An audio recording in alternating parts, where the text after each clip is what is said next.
The Morristown Green, a central park echoing with the footfalls of Washington and his compatriots during the Revolutionary War, is not merely a serene escape, but a living testament to the town's pivotal role in shaping our nation.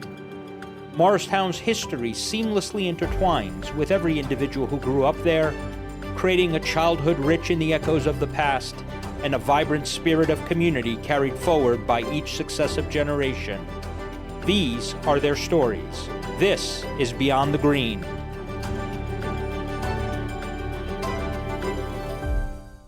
Hey everybody, and welcome to another episode of Beyond the Green, where we talk about the people and places of Morristown. I am Peter, Morristown class of 1990, and my Arizona Coyote here is... And I'm Satiri, or Terry, Morristown class of 1987.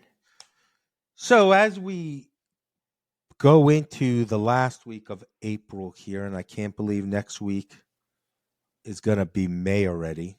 Talking about May, hey, listen, if you're Greek Orthodox or part of the Russian Orthodox or any of the other Orthodox religions, next weekend, I believe it's Cinco de Mayo, May 5th, is the Orthodox Easter. So don't forget, when you roast your lamb, instead of baklava, have a churro this year. Yeah, Easter is late this year for the Greek Orthodox community. There is absolutely no chocolate left unless you bought your chocolate the day after, the week after the regular Christian Easter. You'll be giving your kids Mother's Day candy for Easter. That's right. You know, you never know. You know, it's chocolate is chocolate. You just don't know. But yeah. So anyways, here at Beyond the Green, again, we have another excellent episode here for you today. You know, it's always a treat when we can take a fellow alumnus from Morristown, not only about their time here growing up in Morristown, but when they actually are proprietor of a local business, it's a double plus. It's a double bonus when you look at it. So this week we will be featuring Kristi D. Even though I am Greek, her name has more vowels. Like, it's going to cost you a lot of money buying vowels on Wheel of Fortune if her name was on Wheel of Fortune. $200 a pip. That's a lot of vowels. But Kristi D, we're going to talk about Kristi and Verrilli's and her 35 plus years of running it. Her family, if you know Kristi and her dad Tony ran the Morristown Diner for 20 years. It was formerly known as the Lackawanna Diner. This is a great story. Again, this is one of our we went on location to Verrilli's. The episode's about 40 minutes. In whole, I spent about 3 hours there. And I told her, and you'll hear in the episode, that if I spent any more time there, I would be on the payroll. But I wish you were there. I think you would appreciate it so much. You know, next time you come out to the East Coast, we're definitely going to go down there, spend some time there. But this weekend, we will definitely, the both of us will be way beyond the green, as I'm going to be flying out to Arizona, and we will be at Tiki Oasis, but it's in sort of Scottsdale, Arizona. That's right. Now, folks, on a side note, before we start the episode here, if you've never been to this thing, let me tell you something. Imagine if you're old enough to remember Three's Company, and you remember Mrs. Roper, okay, and you remember how she would wear her muumuus. That's called Imagine all these women running around in their little muumuus. Kafka. And what was that? It's a Kafka. A Kafka, whatever. It's a muumuu, okay? And you see these women there, and listen, I just go for show and tell. That's it. Have a few cocktails, and then when they do the Kafka parade, and and all you're missing is some women wearing some of these orange perms, and all you hear, and all in my voice I hear, "Oh, Stanley." But anyway, folks, let's start the episode. Enjoy. Oh, and before I forget, this is our first episode of how we are talking to local businesses in Morristown. And when we refer to local businesses, it's not just Morristown, but it's Morristown, Morris Township, and Morris Plains. So if you are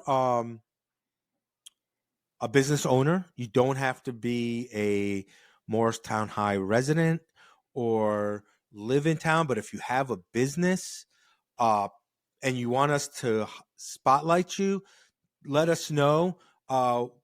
We don't charge for this. It's almost like our giving back to the community.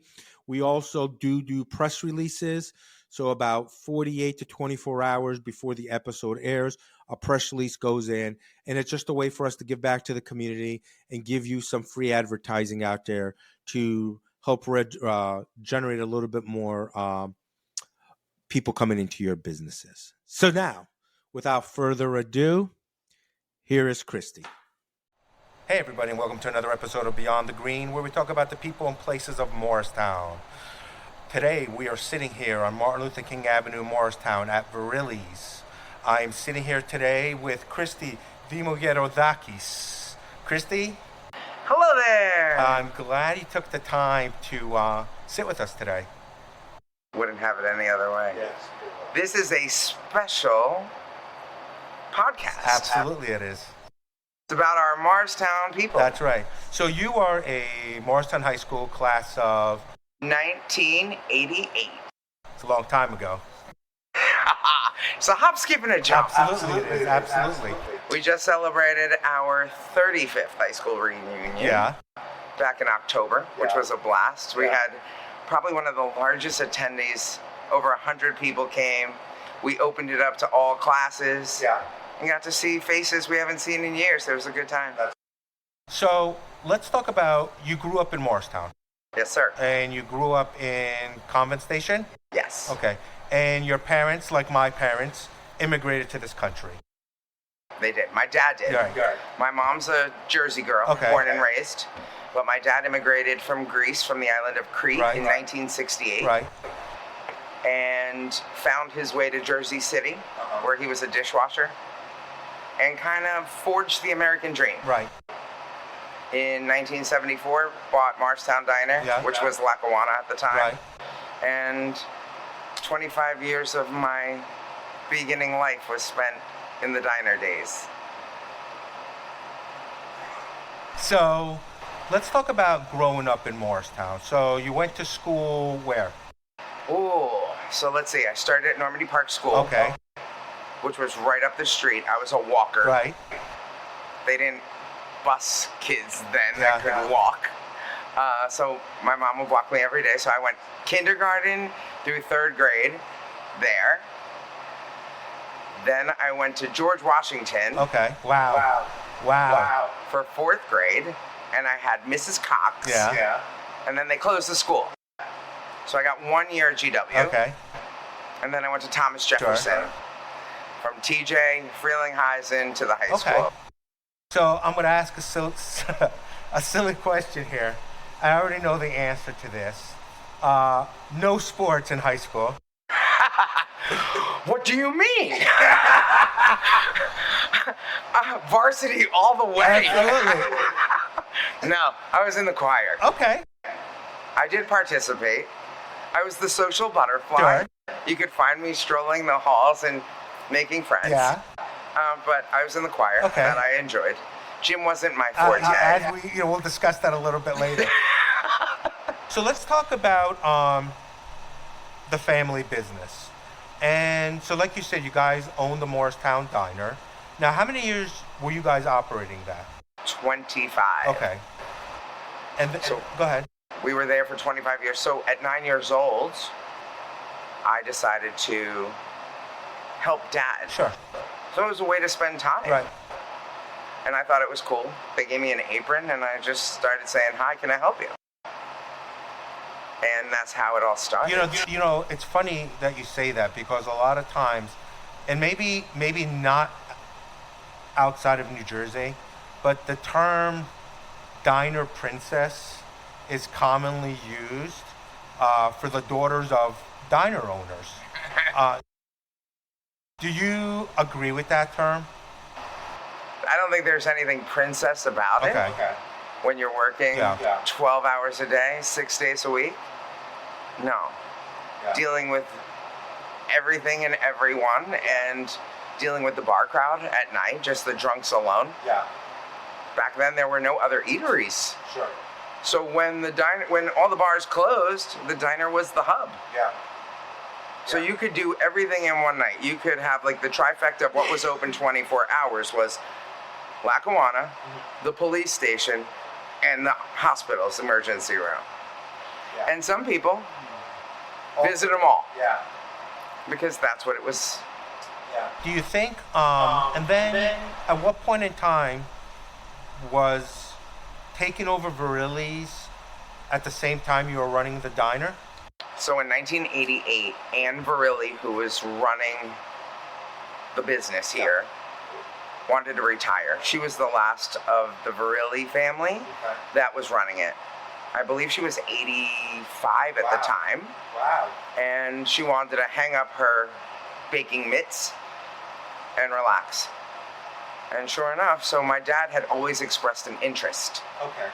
And he told them, he said, when you're ready to go, before you go to someone else, talk to me. Right. And it just all clicked at the same time. I happened to turn 18 that year. So when we were 18, we each got a business put in our name. Nice. Okay. To help us establish credit Right. and have some footing in the world. Verrilli's was mine. Awesome. Now, with taking over the business, what at that time, in 1988, what was Verrilli's known for? Oh my gosh, this place was so different. Okay. So different than what it is today. Okay. Then they were primarily wholesale, and the retail end of it was on the slower end. Okay. So it was a lot of deliveries to restaurants and to homes, private homes that had a weekly bread orders. Wow. So you would load up every morning, loaves and loaves, and you would drive to Mrs. Smith's house and leave a fresh loaf of bread on her doorstep. Wow. It was like the old milk guy. Yeah. Unfortunately, either A, they pass, right? Because that's a different generation that was used to home delivery of hot bread. Sure. And cost. You couldn't keep up when gas started soaring to go drop off a $2 loaf of bread at someone's house. Right. To pay a whole guy and insurance and this. Morristown changed. The people changed. Sure. People pass. So you have generations that grew up on this as their Friday night pizza place. Yeah. So business starts to like take a different toll. Yeah. You need to reinvent yourself. Yeah. Right? You always have to be one step ahead of the curve. Right. So what are you going to do next? Yeah. You know? And if you can't do that and move things around, then you're kind of stuck. And we were stuck for a long time. So what changes did you make to kind of push through that? We attempted a lot of changes. Okay. It's getting the visibility. Right. Right? So through the years, we put in the kitchen, we started doing different things, but how do you get that out to the people? Yeah. If you don't have money coming in, Yeah. how do you pay for these ads and these flyers and all of these things? Yeah. You're stuck between a rock and a hard place. Yeah. You go to Facebook, Instagram came out, you start putting your things out there, you need people to pay attention to that. Yeah. That's the hard part. Yeah. I can understand that. But then let's just move forward now a couple of decades. And then you overcame all that because you're still here. and you made the changes that needed to be made. So in 2020, Yeah. when the world Right. collapsed, Yeah. is when we rebuilt, Okay. which is mind-blowing. Now, when you say rebuilt, like a reboot. Like a reboot, like Okay. reinventing ourselves, like putting us back on the map, like having people that lived in Morristown for 25 years come in and say, wow, I didn't know you were here. Yeah. That's mind-blowing. Yeah. But we had a place to do it. We had one resident from town Right. who created a page for Facebook called the Morristown Stimulus Plan, Right. where he encouraged residents to order out 2 times a week. And he said, if you'd like to see your town resemble what it looks like now, when you open your doors, you have to support the businesses, Correct. or things are going to change. And you're referring to Jeff. I'm referring to Jeff Haig, Yeah. my bestie. Yeah. And one of our police officers in town, Deanne, who has since retired, she hit me up on Facebook and she said, have you seen this? And I said, no. She goes, oh my gosh, you gotta check it out. You can go on and talk about what you're doing. Yeah. What? Yeah. Hold on a minute, world. Let me tell you. Don't give me a space where I can talk about what I love to do. Right. And there's gonna be people that are watching and listening. Win-win. Yeah. Yeah. Right? So I just started putting little things out. And before you know it, we drew people's attention. And people started coming. And they wanted to know about the cheesesteaks and the donuts. And then they wanted to be part of the community effort to keep people going. Sure. The 2 weeks of COVID turned into years. People were struggling.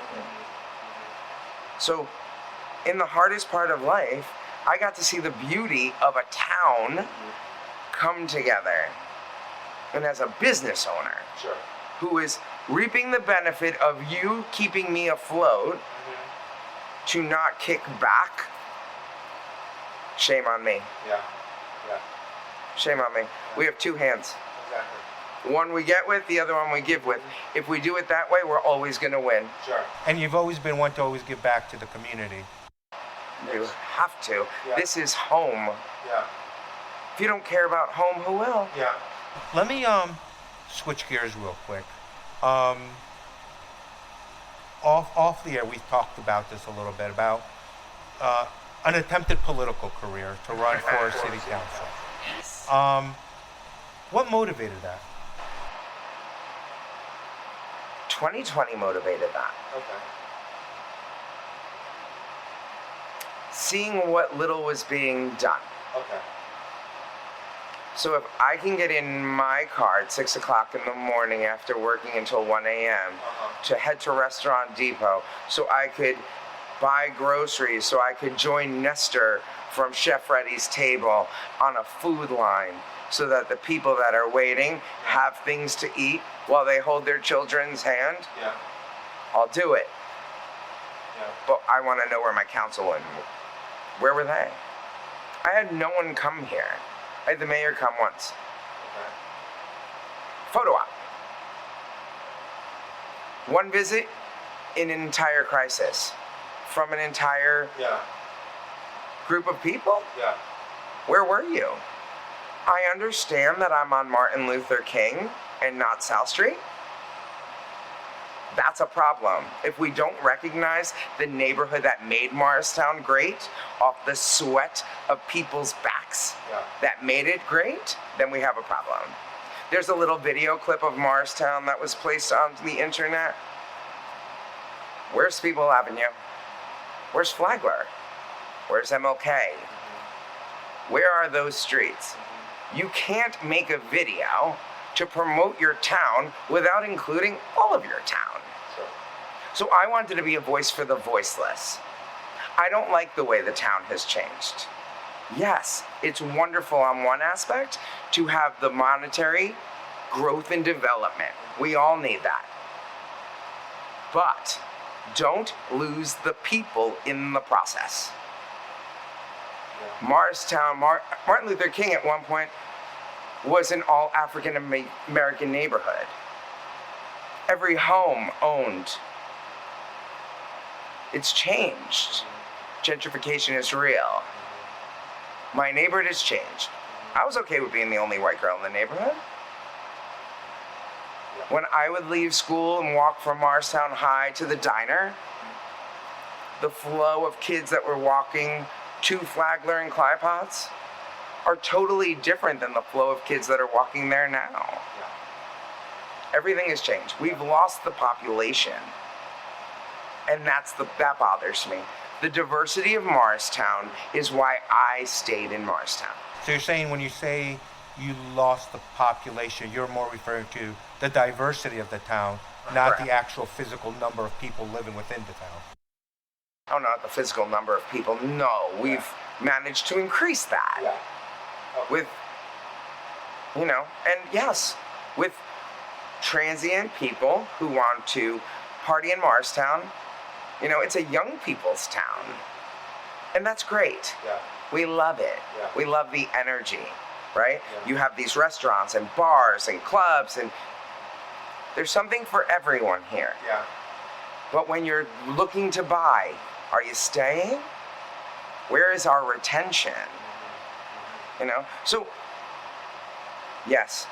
Was I thinking about it initially? No. Do I think it's a thankless job? Most definitely. Will there always be a naysayer? Of course. Can you please everyone? Nope. But do people deserve someone on their team to speak for them? Who cares about them? Yeah. Yes. So, just a quick follow-up to this then. Would you rule out another run for? That one's hard to answer. A part of me says do it again because you never know. Never know. I've spoken to other women in the political game, Yeah. and they've said, I didn't make it my first time, and I didn't make it my second time, but I'm here now. Try again. Yeah. And I do have something to contribute, Sure. Absolutely. right? And I do have a love, Yeah. because that's really what it comes down to, right? Yeah. A love for the town Yeah. and a love for the people. Because And not for self-growth, yeah. because it has nothing to do with No. me. And you have the receipts. You have everything around us. These are your receipts. The 35 years, not only here, but also the 20 years at the diner. So you're talking a half a century, if not more, of so-called receipts to say this is my body of work. Right?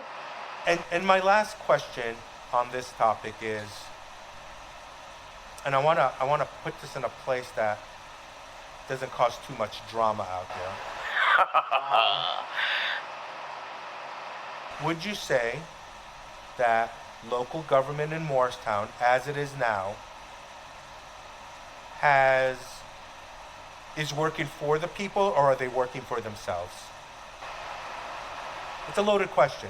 I know that. Ooh. Well, Morristown. See, here's the thing. And these are the problems when you ask me a question like that. I try and be the adult that I am and kind of filter what I want to say. Yeah. But then I'm also a realist, and anybody that walks through my door knows that when they come here, they get truth, Yeah. they get love, they Yeah. get laughter. Yeah.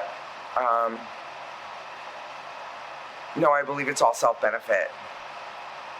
Show me what you can do for me. Because if you were concerned about the people, you would be down here on the street with the people. Absolutely. So where are you? Councilwoman lives across the street. Where is she? No one knocked on my door during 2020 saying, you good? You okay? The oldest business in town, can you sustain? Do you need our help? No one. No one. But dirty, dirty deeds being done. Cool. But people want to complain about it after the fact. Yeah. Right? Then you want to get in on the Morristown pages, and you want to complain about traffic, you want to complain about the roundabout, you want to complain about the two buildings, you want to complain. You had the opportunity to silence the noise with your vote. But here's the problem with the voting system. Because when you vote as a town council, you're also voting for mayor. You're also voting for governor. It's not a separate line. It's down party line. So now, if I don't know anybody in the town, and I don't know the mayor, and I don't know the governor, and I'm 25 years old, and I really don't care, but I do care about the governor, I'm gonna go vote my party. One switch. Down the line. Over 1,000 people crossed over to independent. That speaks volumes. Because I was blocked to be on the Democratic ticket by the town clerk. So, because of those dirty dealings, I had to file under independent, which is fine, because I believe that there should be a middle of the road guy. Absolutely. There's two sides to every story, and then there is some level of truth, right? So I wanted to be the truth seeker. I see what you say, and I see what you say, and I want to find a way for us to come together and sing Kumbaya. It's not hard. That's how government should run. Not one party dictates and the others have to sit and deal with it. No, we should all have a voice at the table. And now what I would love is, if anybody out there on the city council, the mayor, anybody in town sees this, if they want to give a rebuttal, I'll be more than happy to sit down. Now the question is, will they? Who knows? We'll have to wait and see. Who knows? Possibilities are endless. Absolutely. Like you being on the ballot next year. I think that their good pick was Nathan Umbriak. I believe that Nathan and Nathan's family do a lot and serve purpose for the town. So I was happy to see him get on. I'd like to be on with him. Right? Because now you have two people that are looking for the best of Morristown. The man is involved in a lot of civic projects. He's involved with the food pantry. He sits on their board. I see him and his wife and children out on a Saturday or Sunday morning picking up garbage. That's a respect. For the love of the community. For the love of the community. I got nothing against that man. He's new to the pool. Right? So Okay, let's well, thank you for your honesty in those. No doubt. I want to switch gears now to my love of food. Love of food. And we kind of joked about this on Facebook, and we're doing our DMs about. I made a joke about how many people didn't realize that you made the pizzas for Cutters. Now, was that something that was already in existence when he took over? So that was a long-standing relationship. Forever. From the time the Cutters owned it. Like from their inception, they used Verrilli's. And that was Gallo's Bar. That was on Speedwell Avenue. What was that? Pete Gallo owned it. Uncle Pete. Gotta love Uncle Pete. It was right on Speedwell Avenue. Do you know where Gallo's was? Where Danny's was, right? I think it was down closer to Rago Brothers. Okay. All right. Somewhere around that area. I believe. Okay. And they would serve it. But you had to, when it was Minuteman, they served it. You had places there were restaurants everywhere. Summit, you name it. Delivery trucks would go out 5 days a week to deliver to different restaurants. So what would you just send them the shells? The shells. And that's all you were sending to them? The shells. Depends. Some of them would get the sauce. Okay. But a lot of them would make their own sauce and use the skins of the shell. That's the hardest part. It's the hardest part. Yeah. And you have to find something with flavor that people are going to love. So it's all hand pressed. It's natural. You can, a 5-year-old could read its ingredients. So why would you want anything different? You can't compete with those markets anymore. We don't have an automated system. I have a man that actually comes in, uses his hands. We're old school. Exactly, old school. Old school. We didn't ruin the integrity of the product by throwing it into a dumper and just having it cut. But here's the thing, right? Do people want quality or do they want cost effective? Well, there's a fine balance between the two. Without a doubt. And so it's trying to meet. And hence the reason why I try and be that place for all pockets. Yeah. I don't have a price point that's, I'm sorry, you can't eat here. Right. There's something for everyone, and if you're hungry, come on through. Yeah. We're gonna feed you. I don't need your money. Well, last time I tried that, your father made me wash dishes for 3 weeks. But You work here now. I told you that I'm on the payroll. But no, that's important because, like you said, in a world that we live in today, everything is about cutting out the manpower, automating it to save a few pennies.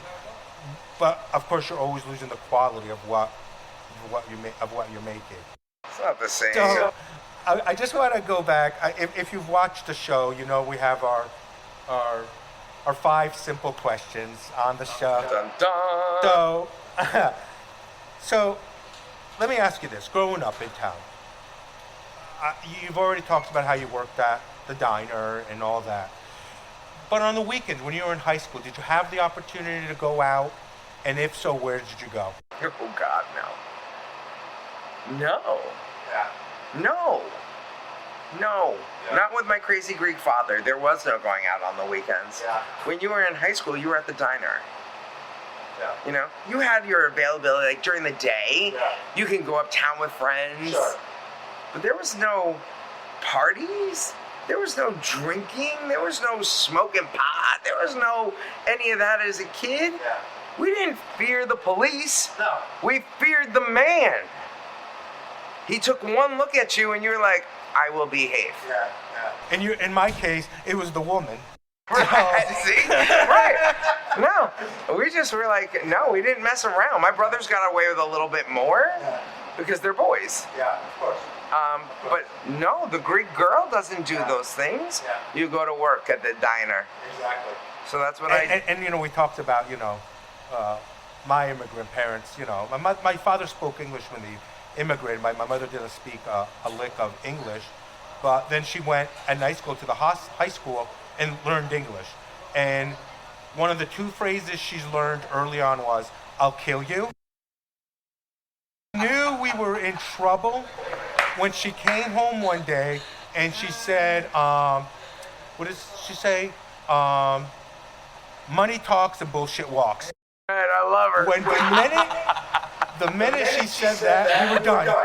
Like, the game is over, you know what I mean? That man wears a size 13 pinky ring and a 15 ring finger. Yeah.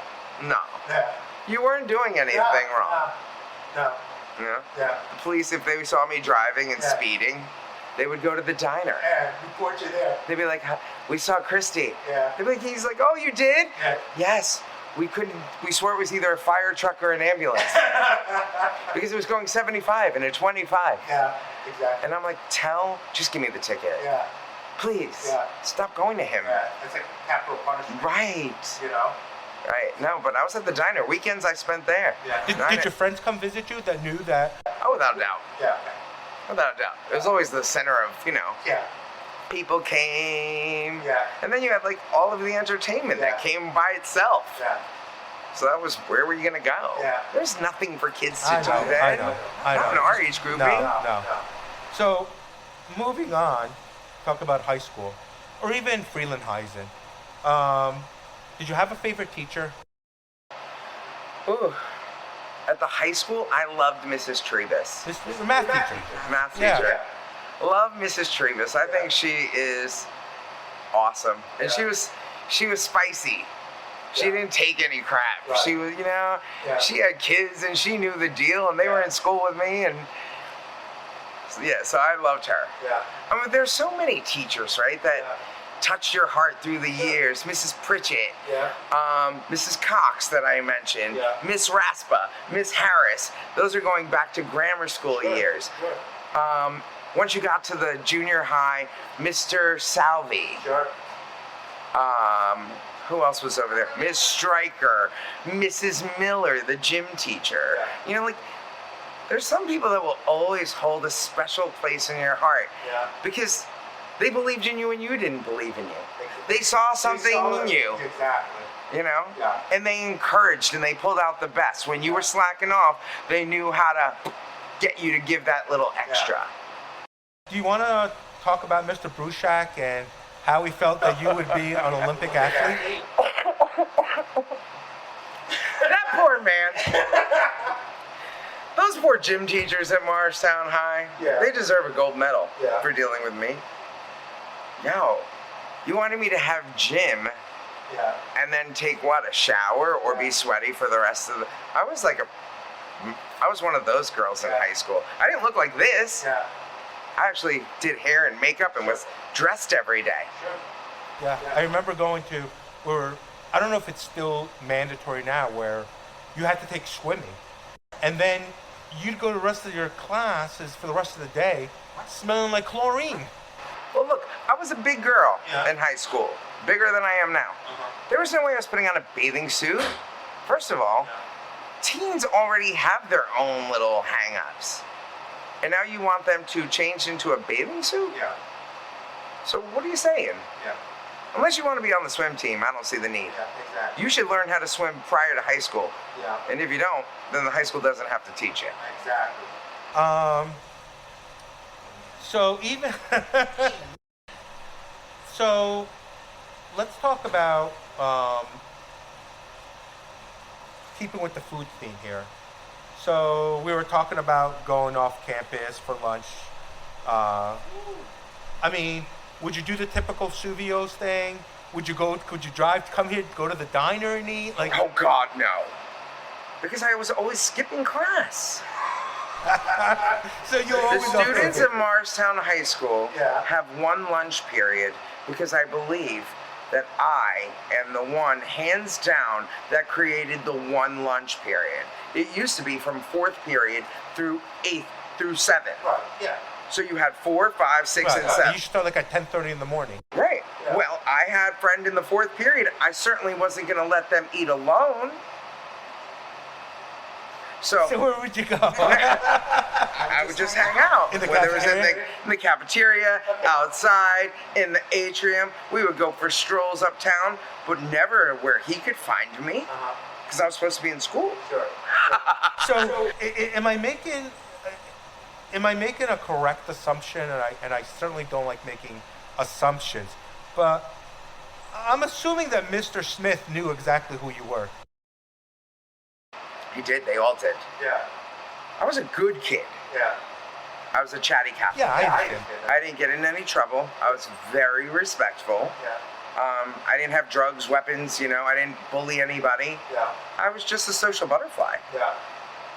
And then, fast forward to 2014, and my son goes to the high school, and they call me up, poor Mr. Manning, and he says, Miss Dimogerodakis, Christian is on the 4th floor, and his class is on the 2nd floor. I said, Mr. Manning, please go read my transcripts from 1984 through 1988, because the apple doesn't fall far from the tree. Right. Yeah. And that's why they have one lunch period. I don't even know what to say to that. He's my kid. Again, a good kid, very social, very pleasant, never disrespectful, but just found more going on outside the room than inside the room. And 80-minute blocks are a very long time for kids. So, my last question about food is, been here 35 years now, okay? Is there one thing that you make that you feel like, I love making it all the time? There's a lot of things that we make that I have passion for. Yeah. I would tell you my favorite time is Easter.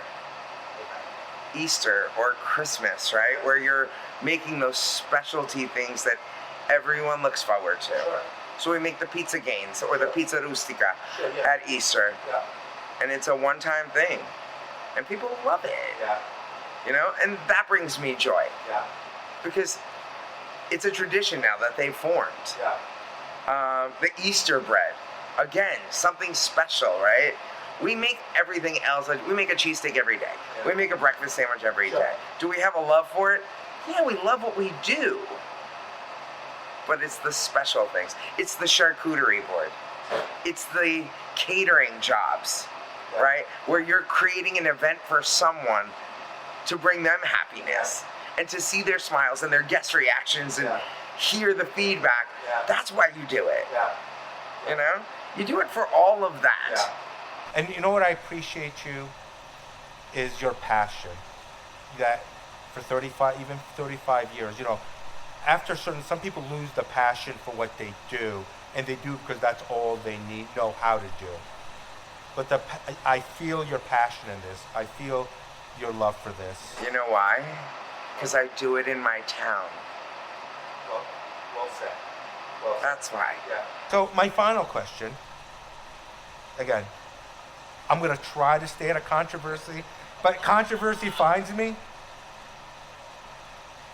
If you were to be elected mayor tomorrow, what's the one thing you would change?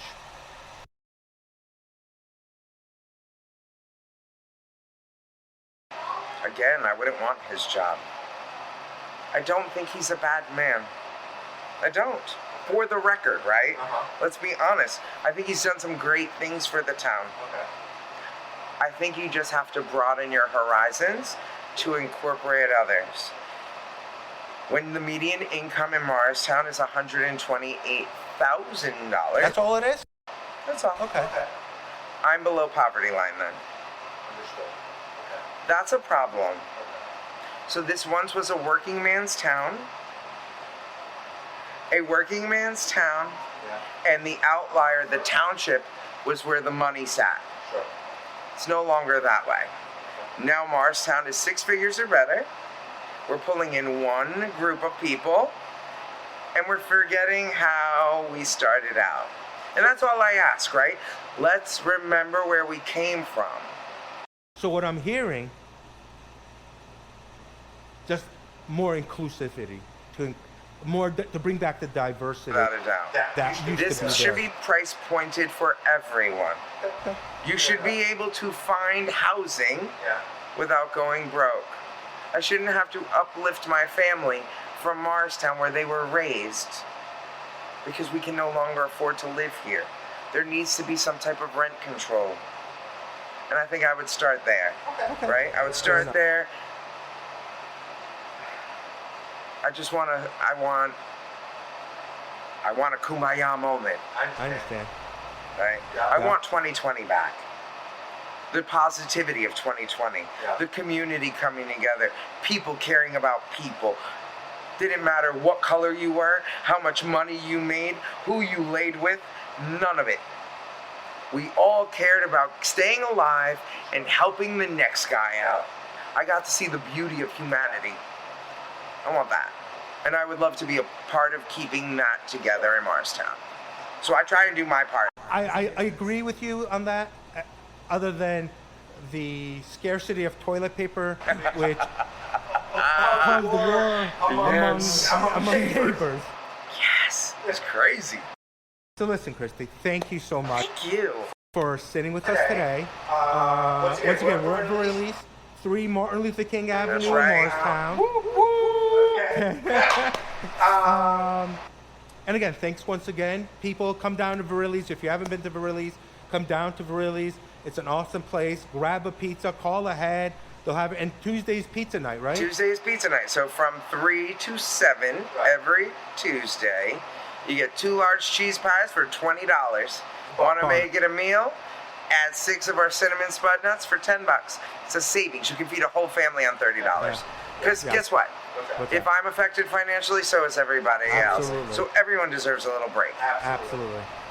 Again, Kristi, thank you so much. Thank you. Thanks for taking your time. And hopefully we didn't stir too much nonsense with this. Hopefully the mayor knows I love him. Yeah. Thanks, Kristi. We'll talk to you soon.